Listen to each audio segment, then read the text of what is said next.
શરીરમાં દુખાવા, પિંડીમાં દુખાવા કે શરીરમાં કળતર કે પછી હાથ પગના તળિયા બળવા, શરીરમાં થાક લાગવો, કમજોરી લાગવી, ત્યાર પછી આવા તો ઘણા બધા તકલીફો થતી હોય તો એનું એક જ કારણ હોય છે કે એ છે વિટામિન B12 ની ખામી.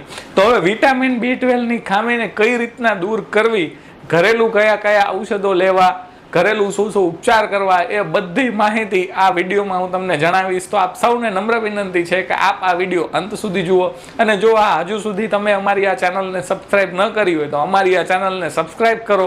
વિડીયો સારો લાગે તો એક લાઈક અવશ્ય કરો અને આ વિડીયો વધુ લોકો સુધી શેર કરો.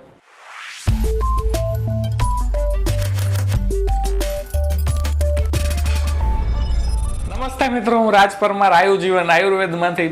મિત્રો, એક રિસર્ચ મુજબ જ્યારથી આપણે આરોના પાણી પીવાના શરૂ થયા છે ત્યારથી લગભગ ઘરે ઘરે વિટામિન B12 ની ખામી આવવાની શરૂ થઈ છે. હવે આપણને યાદ જ છે કે જ્યારથી આરો નહોતા ત્યારે વિટામિન B12 ની ખામી, વિટામિન B12 શું એ કોઈને ખ્યાલ જ નહોતો. પણ એક રિસર્ચ થયું, એમાં આવ્યું કે આરોના પાણી પીવાથી વિટામિન B12 ની ખામી થાય છે. તો હવે પ્રશ્ન એ થશે કે આરોનું પાણી ન પીવું તો પાણી કયું પીવું? તો આપણે જે આયુર્વેદમાં સૌથી શ્રેષ્ઠમાં શ્રેષ્ઠ પાણી બતાવેલું હોય છે તે છે હિમાલયની કંદરાનું પાણી, પણ એ આપણે પોસિબલ નથી. ત્યાર પછીનું છે આપણે વરસાદનું પાણી. તો જ્યારે પણ વરસાદ આવે ત્યારે આપણે સીધું ઝીલી શકીએ છીએ. હવે ચોમાસામાં તો એ પાણી આપણે શક્ય થાય કે વરસાદ આવતો હોય તો આપણે ઝીલી શકીએ, પણ એનું સ્ટોરેજની આપણે તકલીફ હોય તો પછી શું કરવું? તો કે આપણે જે કોઈ ડેમમાંથી પાણી આપણે ઘેર આવતું હોય મ્યુનિસિપાલિટીનું, તો એ વરસાદનું જ પાણી હોય છે. પણ હવે આપણને પ્રશ્ન એ થશે કે એ પાણી જે છે તો એ દૂષિત હોય છે. તો હવે આપણે શું કરવું કે એ પાણી જે હોય તો એ પાણીને આપણે ગરમ કરવું, ઉકાળવું, અને એ ઉકળી જાય એટલે એમાં આપણે થોડી ફટકડી ફેરવી. તમે જેવી ફટકડી ફેરવશો તો તમને એવું જ બતાશે કે એમાં જે કંઈ કચરો હશે, અશુદ્ધિ હશે, એ બધી નીચે બેસી જશે. તો એ ઉપરનું જે પાણી છે તો તે આપણે લઈ લેવું અને નીચે કચરાવાળું પાણી હોય એ જવા દેવું. તો હવે આ પાણી પીવાથી આપણને કંઈ પણ તકલીફ થશે નહીં. ઉત્તમ સ્વાસ્થ્ય માટે વિટામિન B12 જરૂરી છે. જો એનું લેવલ વધી જાય તો આમ તો કંઈ તકલીફ થતી નથી, પણ જો વિટામિન B12 ઘટે તો ઘણી બધી તકલીફો થાય છે. તો શું તે તકલીફ થાય વિટામિન B12 ઘટવાથી? તો હવે હું તમને એ જણાવું.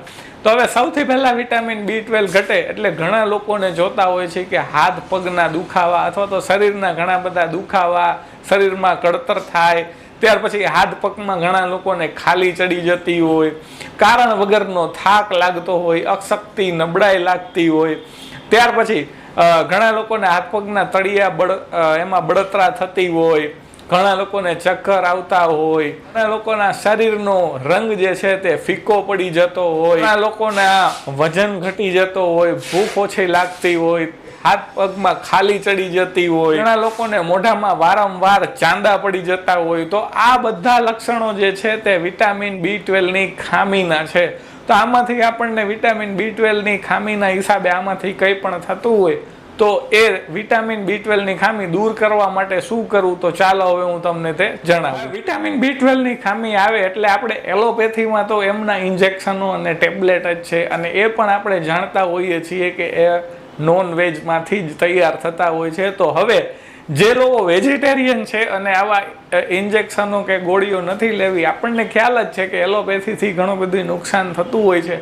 તો હવે આવું ન કરવું હોય તો આયુર્વેદમાં એના ઘણા બધા ઉપચાર આપેલા છે. તો હવે શું ઉપચાર છે હું તમને જણાવે. આયુર્વેદ અનુસાર કેટલાક દિવસો સુધી આદુ અને લસણ વાળા વઘારેલા મગ અને ભાત, આપણે આ વસ્તુ ખાવાથી આપણા શરીરને જે અંદર જઠર હોય એની અગ્નિ પ્રજ્વલિત થાય છે અને જે ખોરાક પચવામાં મદદ કરે છે અને આપણું પાચન જે છે તે સરખું થઈ જાય છે. તો આપણા પાચન સરખું થવાથી આપણે ઘણા બધા રોગોથી બચી શકીએ છીએ. વિટામિન B12 ને સ્વસ્થ રાખવા માટે આદુ, લસણ, મગ, સરગવો, ચોખા, લીલા શાકભાજી, સૂકો મેવો, ખજૂર, દૂધ, આ બધી વસ્તુ જે છે તેમાંથી આપણને વિટામિન B12 મળે છે. તો આ બધી વસ્તુનું આપણે સેવન કાયમી કરવું. પછી જેમને વિટામિન B12 ની ખામી હોય તેને ગાયનું દૂધ જરૂરથી વાપરવું જોઈએ, તથા ગાયના દૂધમાં મેળવી અને તેમાંથી બનાવેલું દહીં પણ વાપરવું જોઈએ.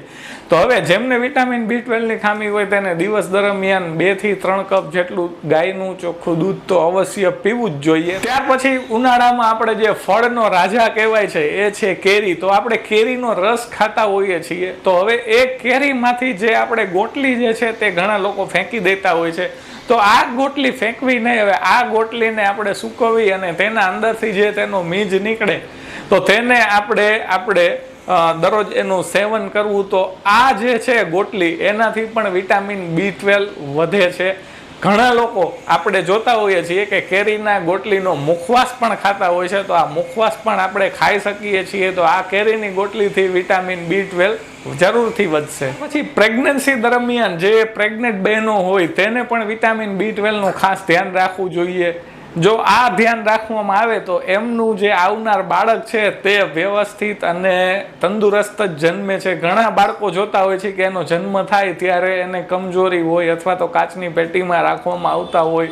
તો જ્યારે બહેનો પ્રેગ્નેન્ટ હોય ત્યારે વિટામિન B12 નું ખાસ ધ્યાન રાખવું જોઈએ અને એનો યોગ્ય ઉપચાર કરવો જોઈએ. ત્યાર પછી વિટામિન B12 વધારવા માટે 100% વેજીટેરિયન અને ગેરંટી વાળી હું તમને તૈયાર ઔષધ બતાવું. એ છે આયુજીવન આયુર્વેદનો ન્યુટ્રીરીચ પાવડર. આ ન્યુટ્રીરીચ પાવડર છે, આનું સેવન કરવાથી 100% વિટામિન B12 વધી જશે.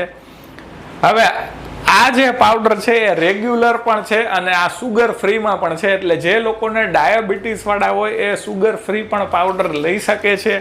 હવે આ ન્યુટ્રીરીચ પાવડર જે છે તેમાં મશરૂમ, સ્પિરુલિના, ખજૂર, સરગવો, નોની, રજકો, ઘઉંના જવારા, ત્યાર પછી બીટ, ફીંડલા, નોની, આવા બધા વેજીટેરિયન ઔષધોથી બનેલું છે ન્યુટ્રીરીચ પાવડર. અને હા, આ ચોકલેટ ફ્લેવરમાં પણ છે એટલે પીવાની પણ મજા આવશે.